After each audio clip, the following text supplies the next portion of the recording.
Oke, bismillahirrahmanirrahim. Halo guys, assalamualaikum warahmatullahi wabarakatuh. Jumpa lagi bersama kami di Marola Channel. Apa kabar semuanya? Semoga sehat selalu, panjang umur dan diberikan rezeki yang banyak sampai di turunan. Amin ya rabbal alamin. SFD biasa kami berikan informasi terbaru seputar dunia politikan yang semakin hari semakin memalukan. Dan terima kasih banyak bagi yang telah mengklik video ini. Semoga kalian semuanya masuk surga. Amin ya rabbal alamin. Guys, wow, menggelegar. Presiden Prabowo akhirnya diusir balik oleh rakyat se-Indonesia ke Jordania. Seperti di video kali ini, jutaan rakyat se-Indonesia mengamuk usir balik Presiden Prabowo ke Jordania setelah mengusir rakyatnya sendiri yang mengkritik Indonesia gelap, Indonesia suram. Silahkan cari negara lain, tidak ada yang melarang, katanya dengan arogan saat pidato di atas podium. Sontak saja, jutaan rakyat dibikin geram dengan sikap Prabowo sebagai presiden yang arogan dan anti kritik, sehingga Prabowo diusir balik ke Jordania sampai Prabowo dikatakan presiden terburuk sepanjang sejarah NKRI. Sementara itu, mantan Jampitsus Febri Ardiansah terancam dihukum metong setelah penetapan status dari terduga tersangka menjadi saksi sampai akhirnya ditetapkan menjadi tersangka. Walaupun didampingi kuasa hukum Kondang Hotman Paris, namun Febri tetap terancam dihukum metong. Mampius kau, ya nggak, maling aja lah kerjaan kau. Apalagi dengan presidennya yang selalu anti kritik, arogan kalau membalas kritik rakyat, ya nggak? Sampai diusir balik tuh oleh rakyatnya, setelah mengusir balik rakyatnya. Gila gak tuh ya? Masa iya seorang presiden mengusir rakyatnya ke negara lain? Gila gak tuh? Otaknya dipakai atau enggak tuh, ya enggak?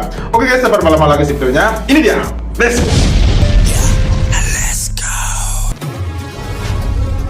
Seberapa kuat sih negara kalau ratusan juta rakyat udah ngamuk bersatu? Elit wajib dengar peringatan ini. Betul, kalau saya bilang mahasiswa itu bukti bahwa suara rakyat suara Tuhan. Berapa besar sih kekuatan negara? Mau kita tes, ya kan? Jangan salah, matematikanya gampang sekali kan? Berapa jumlah tentara, berapa jumlah polisi, berapa jumlah rakyat Indonesia, satu banding berapa itu? Iya betul. Ketika rakyat bersatu dan marah, ya selesailah aparat itu. Yang merasa Indonesia suram, silakan kalau mau cari negara lain. Silakan, tidak ada yang melarang. Pak, Aduh. kakek nenek kami dulu berjuang nyawa, harta dan segala-galanya untuk negeri ini. Kami mengkritik, kami marah setiap hari, kami teriak-teriak sampai suara kami serah dan habis. Karena kami cinta negeri ini, bukan karena kami marah. Kalau kami pergi ke luar negeri sudah dari dulu, Pak. Mungkin jadi TKI terserah. Karena kecintaan kami maka mengkritik setiap hari. Bapak bilang kalau merasa surat lari keluar sana, itu bukan jawaban seorang presiden, itu bukan jawaban seorang negarawan, itu bukan seorang pemimpin yang kami idam-idamkan, Pak. Kalau seorang anak tidak betah di rumah, orang tua harus introspeksi diri. Apakah di rumah tersebut nyaman atau tidak? Apakah di rumah itu selalu berantem? Apakah di rumah itu tidak nyaman? Apakah di rumah itu selalu berantem antara suami dan istri? Begitu seharusnya pemikiran seorang pemimpin rumah tangga, seorang pemimpin negara. Begitu cara berpikirnya, bukan mengusir anaknya keluar sana. Kami adalah tuan di republik ini. Kami pembayar pajak tanpa rakyat, tanpa pajak. Yakin kalian masih bisa jadi presiden? Masih? Yakin kalian masih ada yang jadi menteri? Iya, betul. Pasti tidak. Tidak ada presiden, tidak ada menteri, tidak ada gubernur, tidak ada bupati kalau tidak ada rakyat. Iya, betul. Jadi jangan usir kami. Kami pemilik republik ini. Kakek saya dulu juga seorang pejuang. Tolong Pak, saya berkata ini bukan karena tak sopan. Saya dulu pendukung Bapak. Tapi saya sangat kecewa dan marah dengan bahasa Bapak. Kami pemilik republik ini. Ada Pak? Mana? Iya. Rakyat pemilik republik ini. Kami tidak pernah menyuruhkan revolusi. Kami tidak pernah menyuruhkan pengulihan presiden. Kami tunggu sampai 2029. Cuman kalau kami mengkritik, semakin hari semakin runyam negeri ini. Apa salahnya? Apa salahnya? Iya, betul. Sangat gambrang di mata kita bagaimana permainan hukum. Yang tadinya gagap gempita ditangkap, tiba-tiba ada mayem karena katanya sudah ada perdamaian di antara dua big boss ya. Itu yang kata Bapak, tidak runyam. Sangat runyam Pak, runyam. Betul. Bapak tidak pernah antri minyak pertalite. Bapak tidak pernah antri minyak solar berhari-hari. Super truk itu hanya sekedar untuk menjalankan roda ekonomi keluarganya, Pak. Mengantar barang dari satu provinsi ke provinsi lain. Bapak bilang itu tidak runyam. Bapak tidak pernah merasa bagaimana capeknya antri gas 3 kilo. Iya, Bapak betul. tidak pernah merasa capeknya hanya mengisi minyak 2 liter di SPBU. Bapak tidak merasa itu. Karena Bapak sudah terlahir di atas permadani, di atas emas dan berlian. Bapak tidak pernah merasakan sedihnya jadi kuli. Hari ini gaji ada, besok belum tentu ada, pengulangannya pasti ada. Karena memang tidak bisa menjadi pemimpin bijaksana dan tegar. Kami sarankan ayam itu samping untuk keluar. Mantap. Usir. Ini memang gila ya. Kok bisa seorang presiden berkata seperti itu di atas podium? Kalau tidak suka dengan kalau memang iya Indonesia ini suram, silakan cari negara lain. Kan gila itu namanya. Apakah ia sikap seorang presiden seperti itu? Ya nggak mungkin lah ya seperti itu presiden. Harusnya setiap orang yang mengkritik walaupun dikatakan Indonesia ini suram, Indonesia ini gelap, harusnya presiden itu harus introspeksi diri, harus mengevaluasi setiap program-programnya dan juga kerja-kerja menterinya. Malah mengkritik balik dan juga mengusir balik rakyatnya mengkritik. Kan gila, otaknya itu dipakai. Kalian itu digaji oleh rakyat, kalian itu disewa atau dibayar sekali 5 tahun. Jadi nggak pantas bicara seperti itu kepada rakyat. Aduh, makin hari kok makin kacau ada presiden kita ya guys. Ya makanya kalau nggak suka dengan kritikan rakyat, artinya rakyat itu ada yang salah dengan presidennya. Harusnya presiden itu introspeksi diri, mengevaluasi setiap kinerja-kinerja menteri-menterinya, anak buahnya semuanya. Ya nggak? Ini malah mengusir balik. Mau diusir balik ke Jordania? Kalau nggak mau, ya udah pergi lagi ke Jordania sana, ya nggak? Ngapain Indonesia? Sementara pemegang kedaulatan tertinggi Republik ini adalah rakyat, bukan presiden, gitu. Gila presidennya, aduh kacau. Rakyat diusir, yang korup pejabatnya, ya. Yang maling pejabatnya, tapi yang diusir warga negaranya. Yang merasa Indonesia suram itu silahkan cari negara lain. Biji onta. Yang merasa Indonesia suram, silakan kalau mau cari negara lain. Pindah negara saja Pak, kalau seandainya di negara ini nggak nyaman. Pindah Iya, saja iya, silakan. Inilah contoh komentar tutup botol yang dikasih nyawa. Coba dipikir pakai otak. Itu juga kalau Anda punya otak. Apa maksud Anda jika atap rumah bocor dan kita nggak nyaman, kita harus pindah rumah gitu? Kagak Iya, perlu lah iya, otak. Cukup benerin saja otak Anda. Tuh. Maksud saya, cukup benerin saja rumahnya. Begitupun dengan negara. Perbaiki saja, tak perlu pindah-pindah. Ini ada orang yang kritik sedikit langsung bilang, silahkan pindah negara. Terus maksud Anda, jika ada konflik di dalam keluarga, kita harus pindah kartu keluarga gitu? Pemikiran macam apa itu? Orang kalau ada masalah, ya diingetin. Kalau mampu, dibenerin. Bukan Ya. malah ditinggalin. Paham? Kalau nggak paham, ayo makan MBG lagi, biar pintar. Tuhan yang kusum. Iya, ya harusnya presiden itu harus mengintrospeksi diri. Saya heran ya, setiap kali rakyat mengkritik, kenapa selalu jawabannya ketus, jawabannya itu sinis terus. Kenapa? Apa nggak sadar bahwa beliau adalah dibayar sekali 5 tahun dan digaji oleh rakyat, dan pemegang tertinggi di Republik ini adalah rakyat. Nah, beliau nggak sadar itu. Setiap dikritik rakyat selalu jawabannya sinis, jawabannya selalu seolah rakyat ini ada yang menunggangi, seolah antek-antek asing juga didunggangi oleh rakyat. Kan gila itu ya.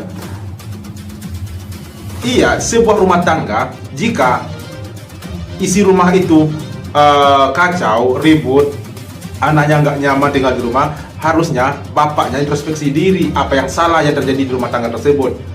Bukannya mengusir anaknya atau pindah rumah gitu.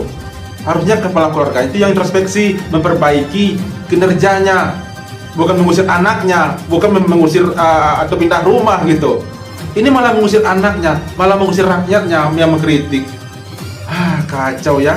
Emang pantas dinepalkan aja ini negara, ya nggak? Negara macam apa ini? Dan bahkan si orang rakyat mengatakan, mendoakan presiden agar cepat dipanggil oleh Tuhan Yang Maha Kuasa. Gila nggak tuh? ada aja kejadian-kejadiannya. Oke, coba kita simak. Bah, Tuhan yang menciptakan langit bumi dan segala isinya. Tuhan juga yang menciptakan segala makhluk. Saya Mr. J sebagai warga negara Indonesia yang sangat merasakan penderitaan atas perilaku pemerintah kami yang zolim, atas pernyataan-pernyataan Presiden Prabowo yang sering melukai hati rakyat. Amin. Saya tidak berdaya, saya tidak punya kemampuan. Bahkan publik sudah menyatakan Angkat tangannya, kritik dia berdoa loh ya. ini. Tetapi seringkali kami dianggap sebagai ante-ante asing, dianggap tidak patriotik, bahkan kami diusir. Ya, Kami amin. sedih diperlakukan seperti ini. Oleh sebab itu ya Tuhan, lakukanlah yang Kau pandang baik. Kami Amin. siap bahwa Presiden kami Kau panggil ke sisimu. Amin. Karena kehilangan Presiden masih lebih baik daripada harus kehilangan masa depan kami. Iya, Kami amin. merindukan Presiden yang menciptakan lapangan kerja yang layak bagi warga negara Indonesia. Kami Amin. merindukan Presiden yang mampu menciptakan sistem pendidikan yang baik, Amin. biaya kesehatan yang murah. Bahkan kami juga merindukan ada Presiden yang mencintai rakyatnya lebih daripada dirinya sendiri. Ini Amin, doaku, amin, amin. mohon ampun atas segala kekurangan dan kehilapan. Biarlah Engkau yang menyempurnakan doa kami. Terima kasih Tuhan. Amin. Amin. Yang nyuruh cari negara lain, silakan meninggal dunia. Mohon maaf, silakan cari alam lain. Yang buruk pejabatnya, yang diusir rakyatnya. Kalau orang Iya, benar guys. Sampai didoakannya dipanggil oleh Tuhan Yang Maha Kuasa, saking ogah nggak mau lagi dipimpin oleh presiden seperti Prabowo gitu. Sampai diminta doa, didoakan, diminta dipanggil oleh Tuhan Yang Maha Kuasa di sisinya gitu. Sampai direlakannya gitu. Ya kenapa tidak? yang korup pejabatnya, yang diusir rakyatnya. Kan gila itu.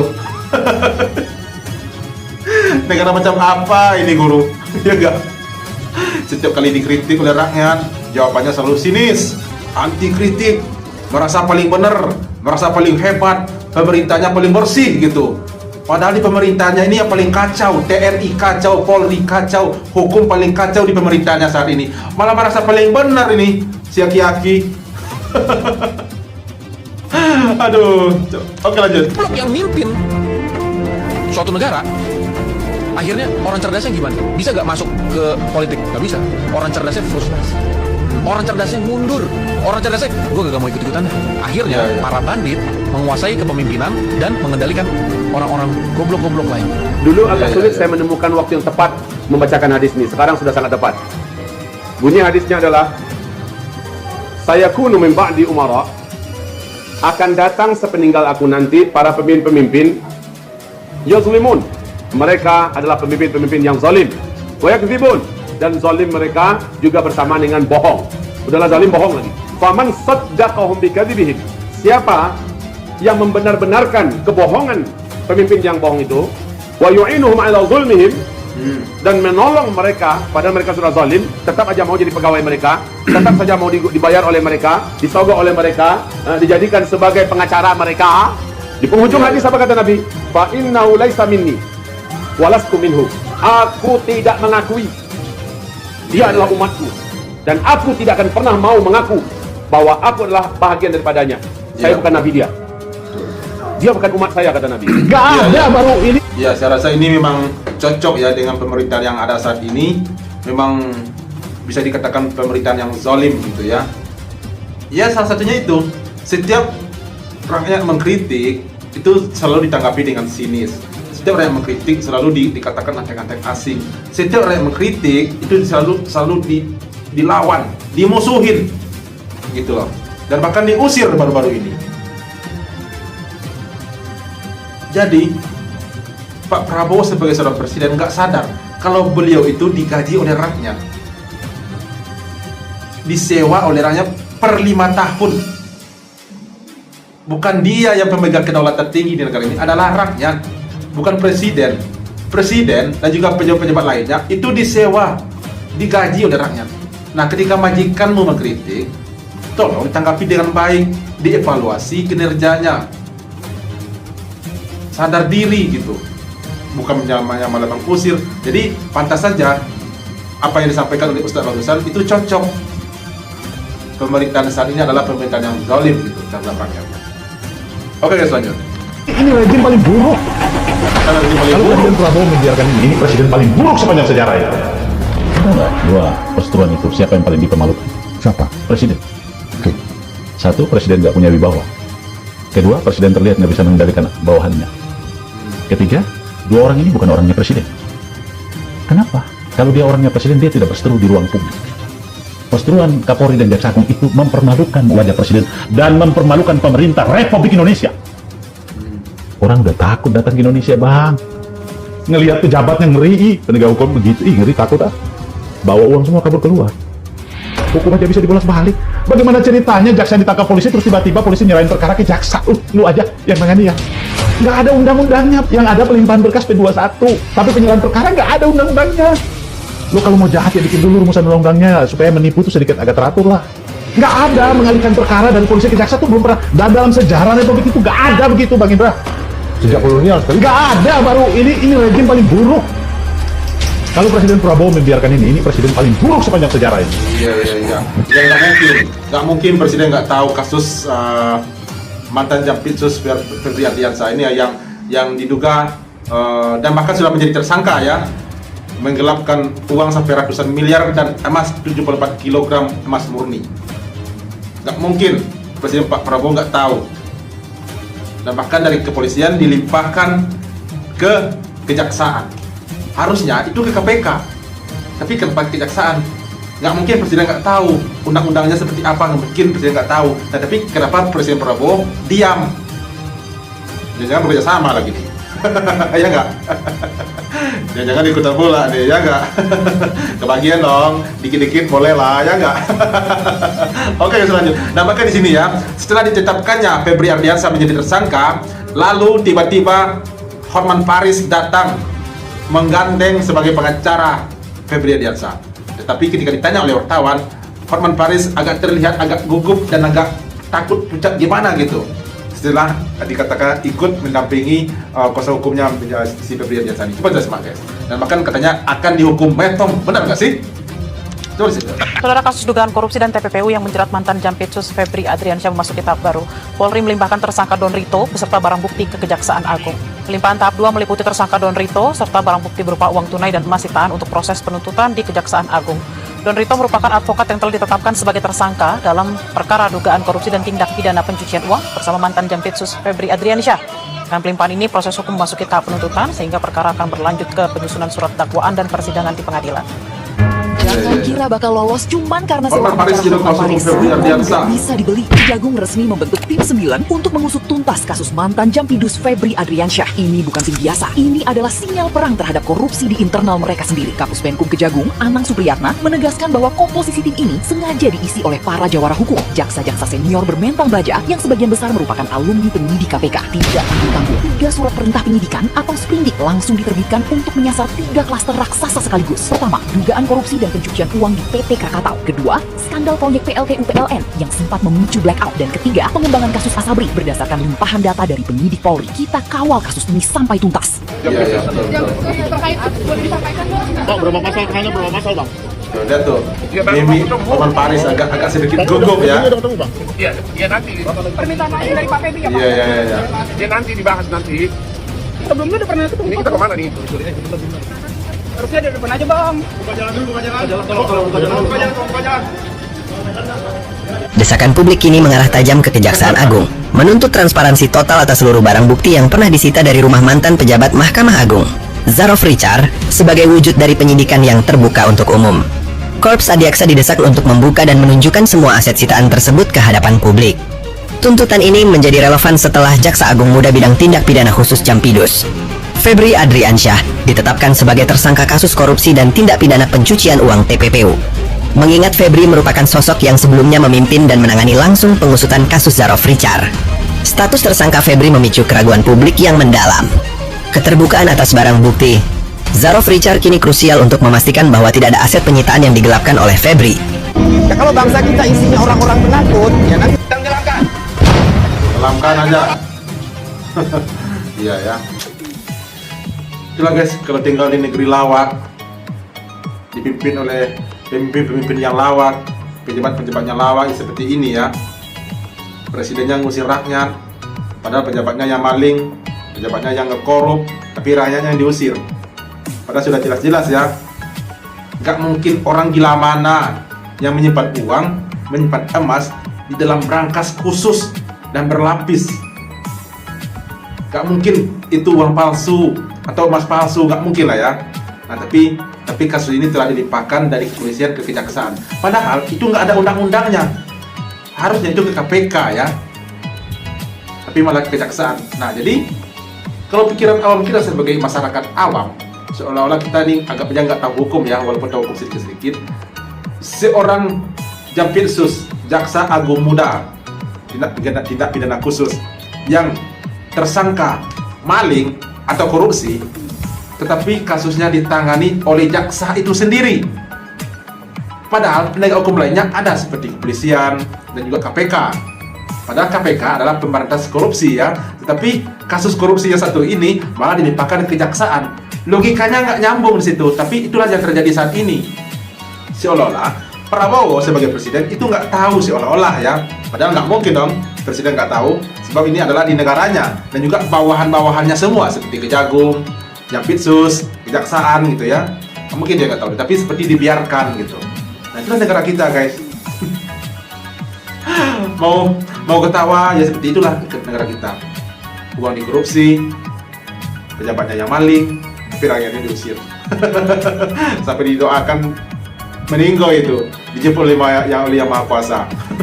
Parah gak ya? Oke guys, itu dari sekitar ini. Terima kasih banyak dalam menonton dan sampai jumpa lagi di video berikutnya. Terima kasih. Thanks for watching.